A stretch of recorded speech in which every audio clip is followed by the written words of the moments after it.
I was walking across the Gulf Harbour Country Club land on the public footpath a few weeks ago, and I came across a lady who was walking with her daughter and granddaughter. We said hello and stopped to chat, and she told me that she had just been down to see Jason, who was mowing the fairway on the 14th hole. She had walked from somewhere near Alec Craig Way just to come and say thank you. Later in the morning I returned along the same footpath and I stopped to talk with Jason, and he told me that many people had stopped and chatted and most expressed their appreciation for the work that he was doing. I know that there are other people doing something about keeping their part of the golf course and surrounding land as tidy as they can.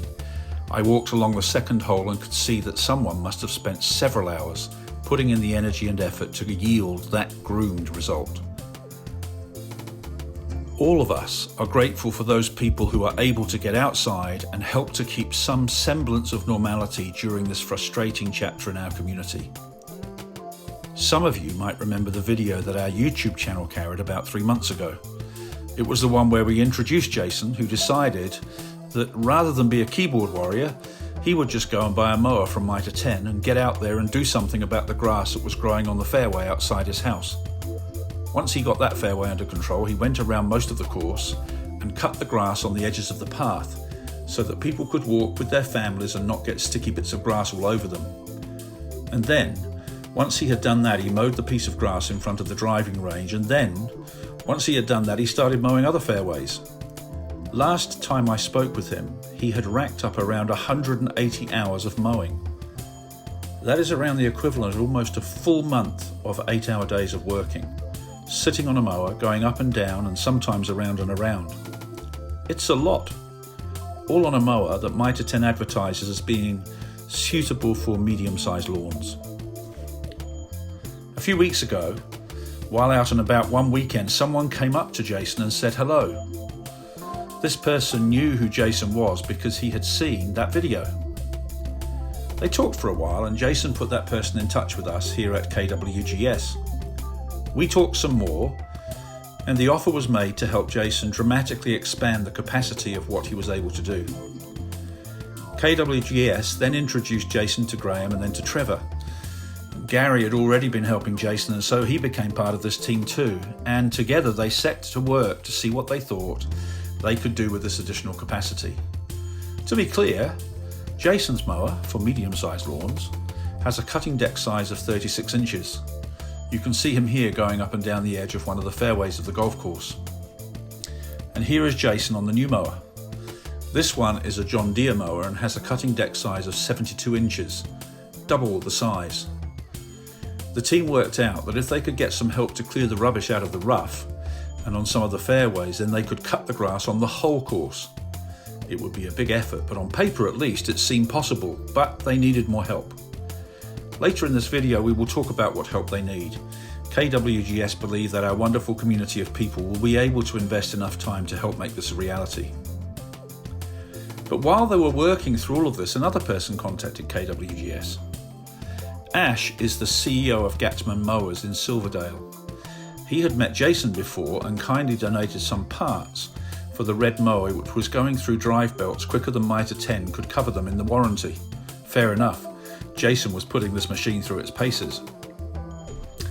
We met with Ash at his very impressive premises in Silverdale. By the way, I have never seen a more impressive selection of Weber barbecues and accessories. And over half an hour discussion, he explained that he thought he could come along with his mower and work in with the program that Jason and the team had devised. Ash said he would bring his own mower and give his time and fuel for no charge. This offer made a material difference to what was now possible. The team were now absolutely positive that the whole course could be cut. Some more planning took place. Ash then surprised us and introduced us to a mower which has been called Jason Jr. It is what I would describe as an automatic mower that will go out on some of the fairways of the course on its own and simply keep cutting the grass until it is finished. It looks slow, but it never stops except to go and refuel itself. And then it gets right back to work. Rain, sunshine, daytime, nighttime. Ash and Gatman Mowers were proving to be quite the connection. Then the team met up to finalise a programme of work. Of course, This all depends on the pre-work that we hope can be done with the help of volunteers from our community. As they discussed and nailed down the plans, Ash offered more mowers and more people, all at no charge. And then he asked Jason and Graham which fairway would be the most challenging. The steepest fairway on the whole course is the 12th. And so Ash took one of his mowers, and instead of talking about it, I'll let you watch him at work to some music.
It was breathtaking.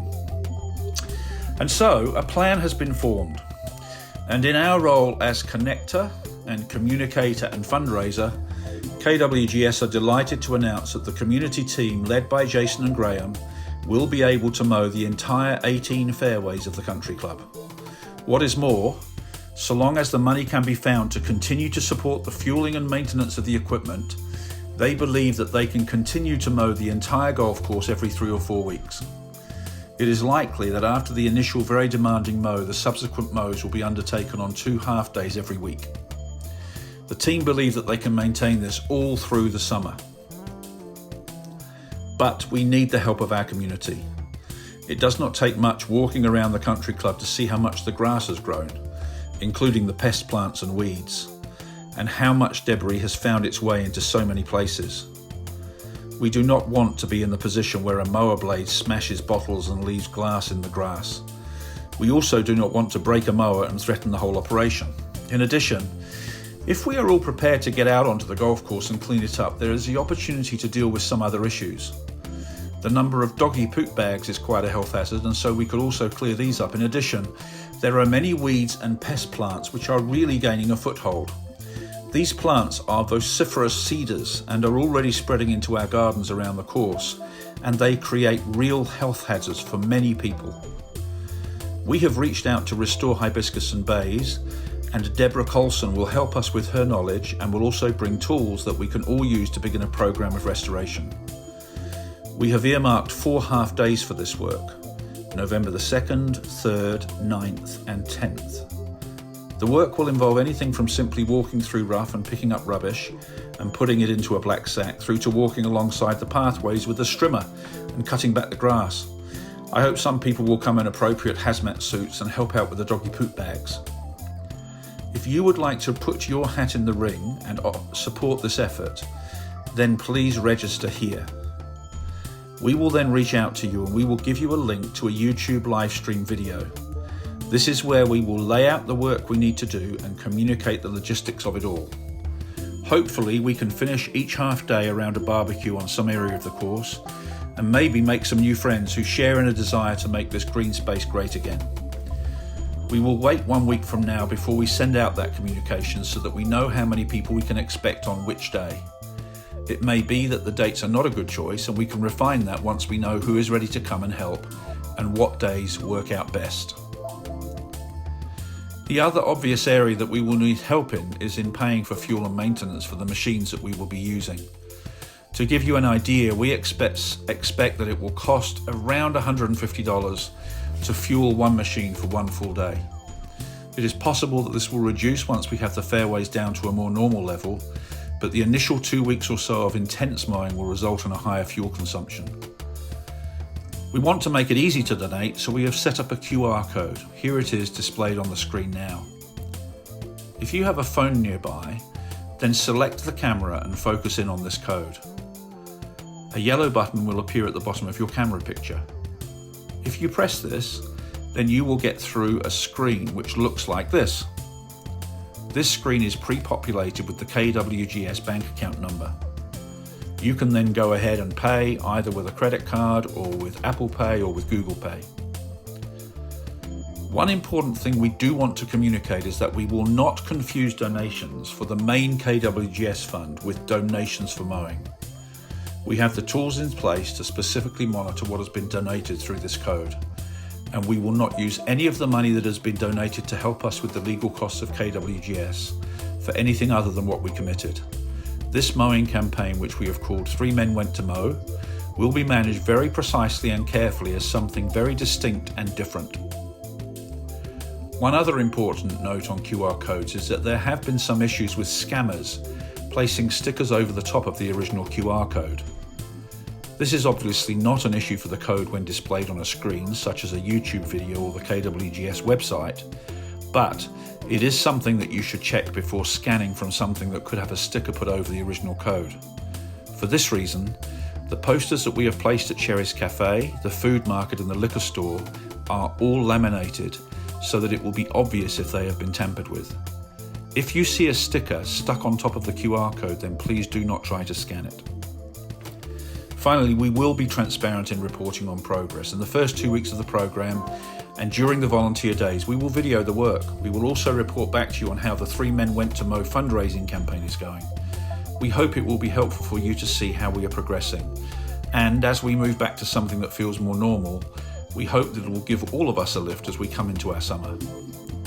We have spoken with Cherry Cafe, the liquor store in Gulf Harbour and the Gulf Harbour food market, and they have all agreed to put these small laminated posters up with the QR code on them. These will hopefully jog all of our memories and also provide an easy way to donate to the campaign. We are looking to place these small posters up in other cafes and shops around the peninsula. It would be really good if we could depend on a consistent commitment of donations so that we can continue to mow the entire course.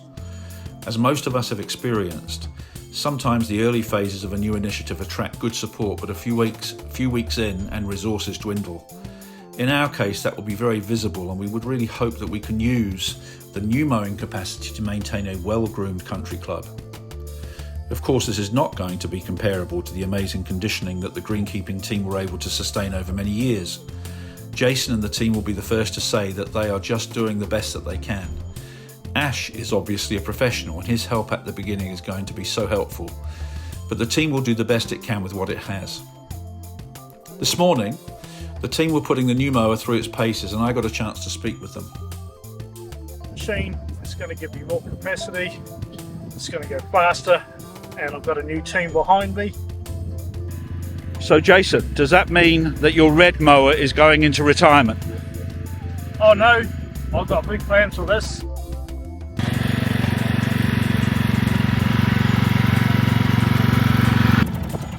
G'day guys, how's it going? Good mate. Good. G'day Jason, how you going? Good to see you. Okay. John, I'd like to introduce to my new team. We've got Gary. Hi Gary. How you going? Nice to meet you. Yeah. Hey John. We've got Graham. Hi Graham. And we've got Ash. Oh yeah. Nice to see you fellas. All right Jason, I see you've been busy around here mate. It's looking pretty good there along the fairway. How long does it take to mow this little bit? 28 hours to do this on 2 days. Yeah. Okay. Back and forward, take a little length. So they tell me the plan is now to roll out your great contribution here to the rest of the course and to get it looking ship shape. I've been looking around, Jason, and seeing all the work you've done. That's fantastic, mate. That's looking really good. How long has it really taken to do this big shape here? When we first started, we had to put it on the highest level, and the amount of rough cut, the first gut's deepest. There's a lot of grass going everywhere, and then all the neighbours came out from the side here, all their rakes and wheelbarrows, and they all pushed it to the side. But this is, as you can see now, this is a bigger cut, and flat down to a photo format.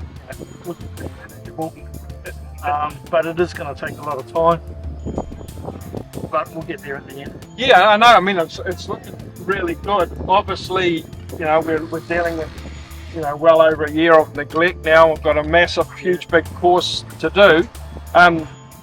It's going to take a big effort for everyone to swing in behind this to get everything else looking like you and the neighbours have managed to do around here. Correct. We'll get there. It's just going to take some time. Yeah, well, I think, you know, one of the things I've been hearing, Jason, for the last, you know, well, for the last year certainly has been not just the need to tidy up, you know, the abandoned course, but the kind of health and safety aspects here of biohazard in the summer, the pests, the way rubbish has just been dumped around. So, you know, it's really uplifting this now. So this is really a chance for everyone around, you know, around the immediate area and also wider to get in here and to get, you know, this beautiful course, looking back to, you know, to what it was not so long ago. Correct. We're going to do our best with our new team. Yeah.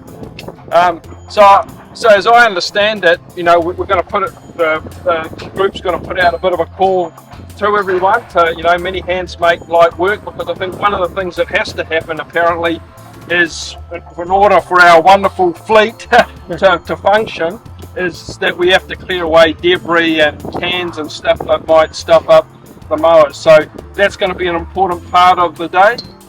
Yes, that's going to be. We've discovered concrete posts, you know, with a sign in the middle of one of the greens, and just rubbish, and also the excess growth.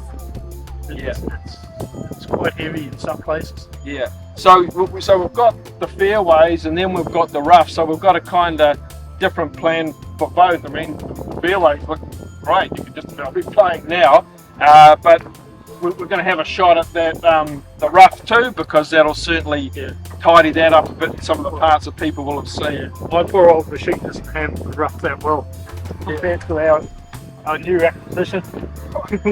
Yeah, we've kind of got the Rolls Royce, the old John Deere here, and that's an impressive looking piece of kit.